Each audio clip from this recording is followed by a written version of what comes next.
Sandakphu. Hello guys, आज चाहिँ हामी सन्दकपुरको ट्रिपमा छौँ।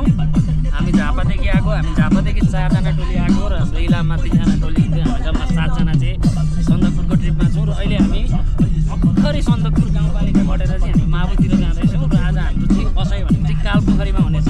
C you again guys. हामी सन्दकपुर जाँदैछौँ गाइस, त्यही भएर हल्लिरहेका छौँ। हामी अहिले मागुथाममा ठ्याक्कै मागुथाम आइपुगेका छौँ। मागुथामको टावर, मागुथामको टावर आइँदैन आइँदैन। मागुथाम भ्यू टावर छ त्यहाँनिर।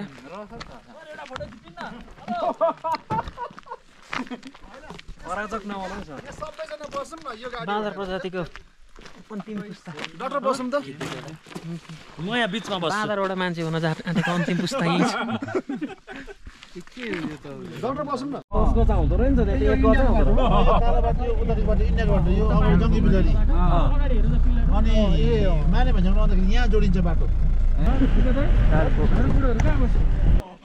3 साढेमा देउरालीबाट हिँड्दाखेरि बिखे भन्ने ठाउँमा 6-15 यसै छ मौसम त।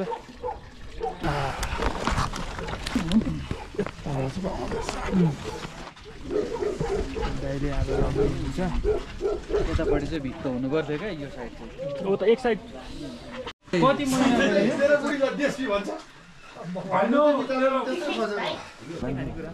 एउटा मात्रै छ।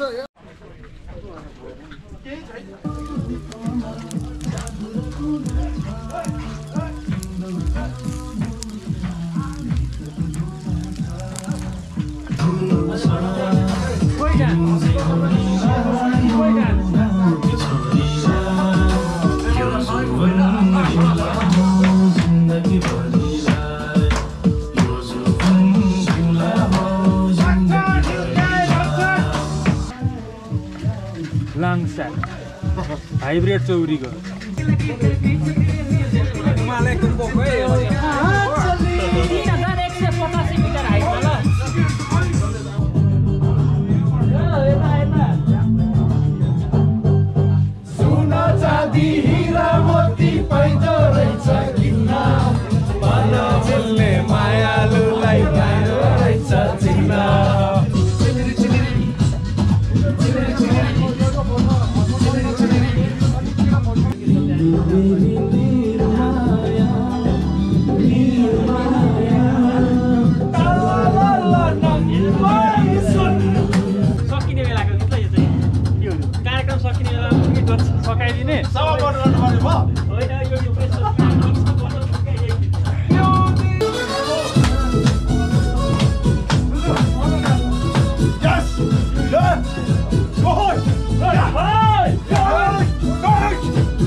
हामी गाडीबाट जाने बित्तिकैको दृश्य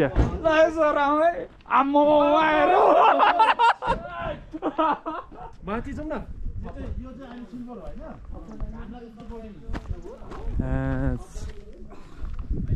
कुम्भकर्ण माउन्टेन लो उयोमा आइज न, उयोमा आइज न। अब यो मोबाइलले पनि थाहा पाइयो लक खोल्ने बित्तिकै भिडियो आइदिन्छ। घाम लाग्न बाँकी छ, घाम हेरेर आउँछौँ। त्यति बेरमा यो हिमाल नजाला।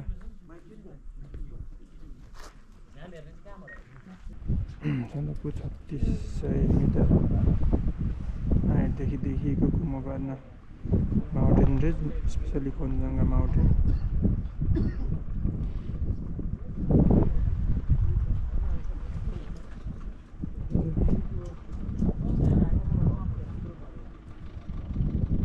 छत्तीस मिटर उचाइ भएका इलामका अग्ला डाँडाहरूमा चिसो हावाले गइएन ल। हल्का घाम झुल्के पछाडि हिमालमा रातो रिफ्लेक्सन झन् राम्रो देखिन्छ, बिस्तारै रातो हुँदैछ। छिपिङ बुद्ध पनि भन्छन् भन्नु चाहिँ यसलाई। हिमालमा हिमालको त्यो सेन्टरमा भएको ठुलो चिसो हावा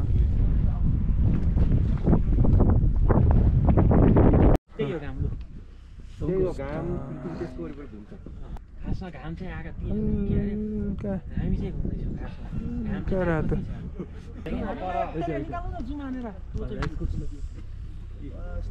बल आएर सूर्य अन्त यो कति हाइट हाइटले गर्दैन नि त ल्यान्डस्केपले गर्छ होइन जस्तै भ्यू त यसो त छ जस्तै यो त के छ कहाँ यो खुलेको छ उदो झुल्केको घामले रिफ्लेक्सन माउन्टेन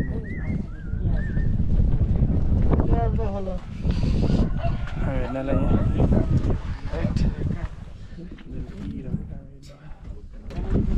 यही करना बाकी था तिमी थोरै अगाडि आऊ त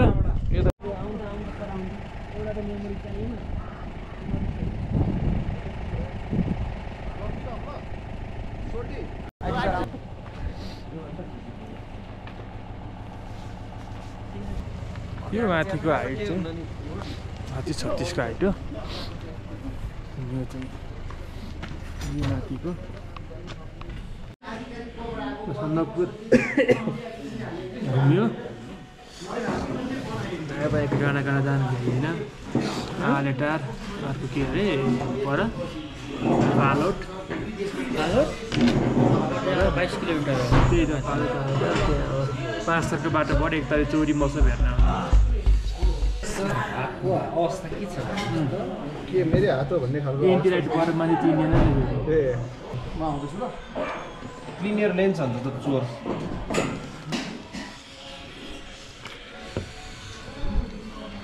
तपाईँ पोहोर अनुभव आउँदा आउनुभएको होइन त्यो त तर धेरै दिउँसो आएको नि त अनि हो त्योभन्दा सुरुमा नि आएको त्यहाँ एकताली हरिदाइसँग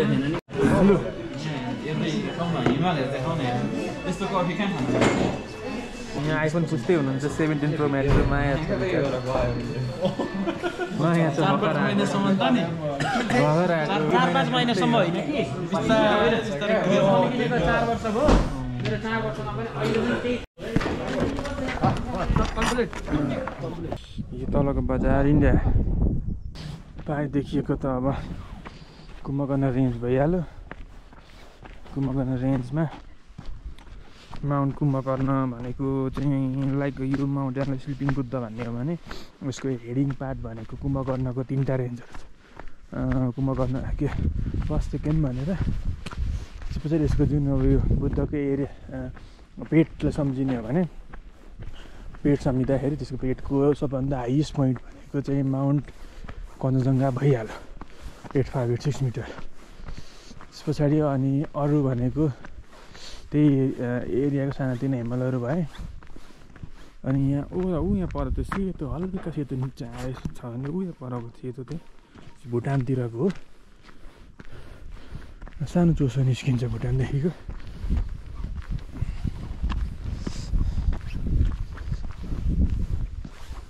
के देख्दाखेरि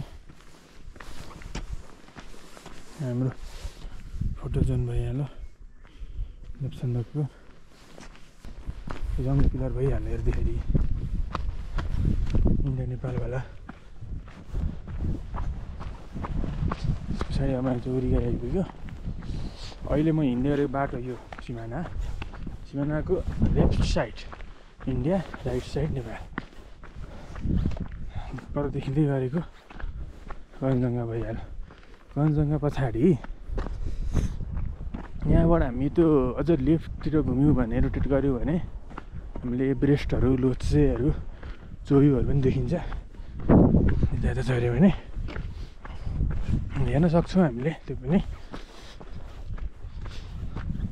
अघि माथिबाट पनि देखिएको छ रेन्जहरू भइहाल्यो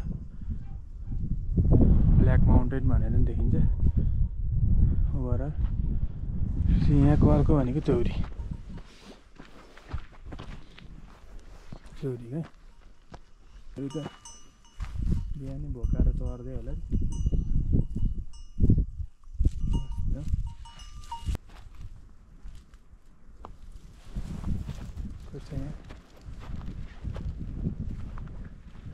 गार्जियन। यहाँको चलेको होटेल भनेको अरू यहाँ बनेकै होटेल भनेको दुईवटा छ, शेर्पा च्यालेट भन्ने र अर्को सनराइज भ्यू भन्ने। हामीले अघि कफी खाएको भनेको सनराइज हो भने यो अघि तलतिर विलक सन्दकपुर लेखेको होटेल भनेको चाहिँ शेर्पा च्यालेट हो। सशस्त्र सीमा बल भनेर राखिएको रहेछ।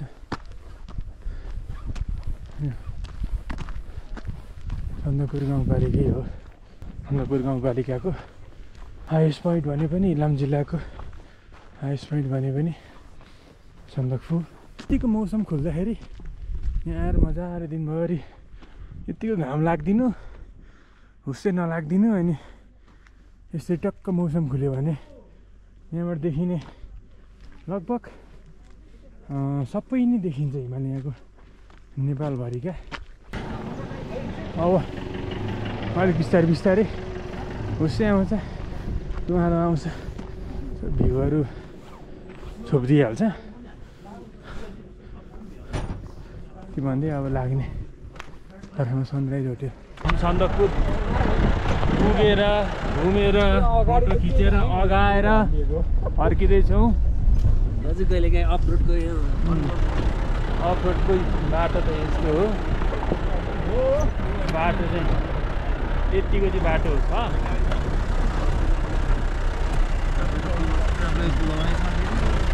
देउरालीमा बतास चल्यो, देउरालीमा बतास चल्यो, बतास चल्यो, बतास चल्यो।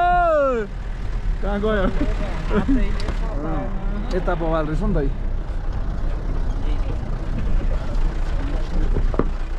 लसर अब तपाईँको हातमा आउँछ ल भ्यू।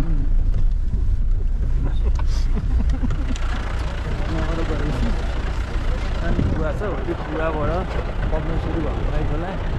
यहाँबाट झर्दै खोला खोल्सा सायद खोलाहरू मिलेर जाने हो। कन्काईमा यही हो त त्यसो भए? सुरु चाहिँ हो यहीँबाट हो। अब यसरी नै माथिबाट बलाएर आएर यहाँ आएर जम्मा हुन्छ। अनि यहाँबाट अलिअलि एउटा ट्याङ्की बनाएको छ। अनि त्यो माई पोखरी जान्छ तल। अनि पोखरी माई माइफुलै जान्छ नि। बाटो अब सानो भयो पनि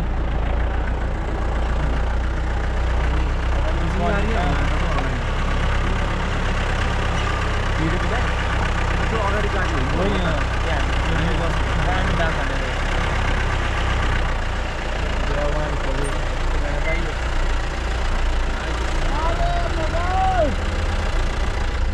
तेरो सामान बेलुका आउँछ, मेरो सामान पनि आएन हुन्छ, तेरो हुन्छ।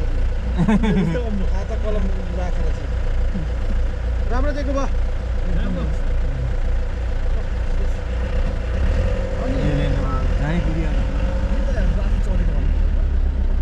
चढ्ने धर्ने त्यही त हो। सब्जी पुर्याउने सामान पुर्याउने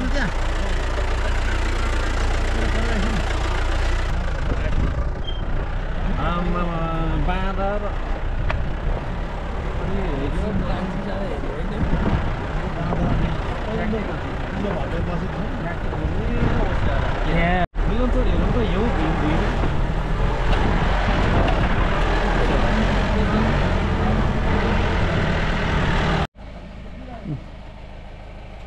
हामी उनीहरूको सकेर फेरि आफ्नो होटेल आइपुग्यौँ।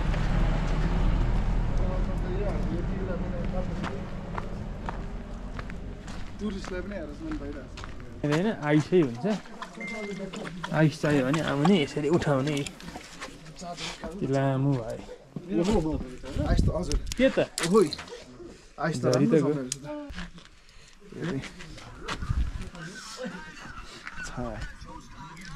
ओइ के पो यसको त पोखरी यहाँनिर ट्रेनिङ सेन्टर छ। यहाँनिर मासतिर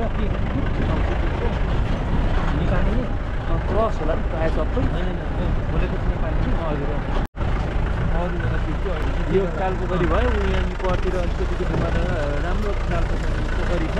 हामी अहिले श्रीयाङ्सी डायमन्ड ढुङ्गा माइमा जग्गाबाट जाँदैछौँ।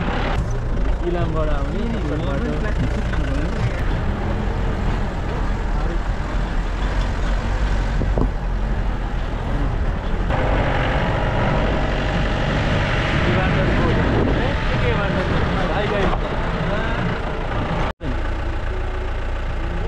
यो श्रीयाङ्गी ढुङ्गा विशाल ढुङ्गाको माथि जङ्गल लगभग रुखहरू उम्रेर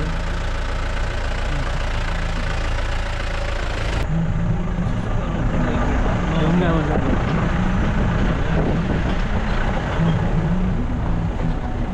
के उम्रेछ के खालको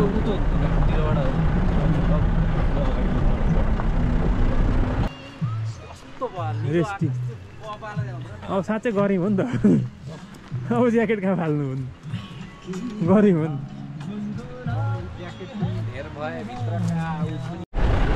अघि माथि देखिएको त्यो सानो माई खोला अहिले हरे खोल्सा सायक मिसिँदै मिसिँदै मिसिँदै मिसिँदै अहिले यो गोरु पनि ठुलो यो ठन्डा हुन्छ यो गोरु के हुन्छ अरे मैले सुन्दा चाहिँ भन्नु त दाइ कहानी कसैले यो माई मजुवा बजार माई मजुवा भनेको सन्दकपुर नगरपालिका 2 नम्बर खोलाको पुल यो खोलाको पुल भयो पुलको जोड्ती उहाँ छ होइन ऊ हेर्नु त उयो ढुङ्गा भने कि अगाडि ढुङ्गा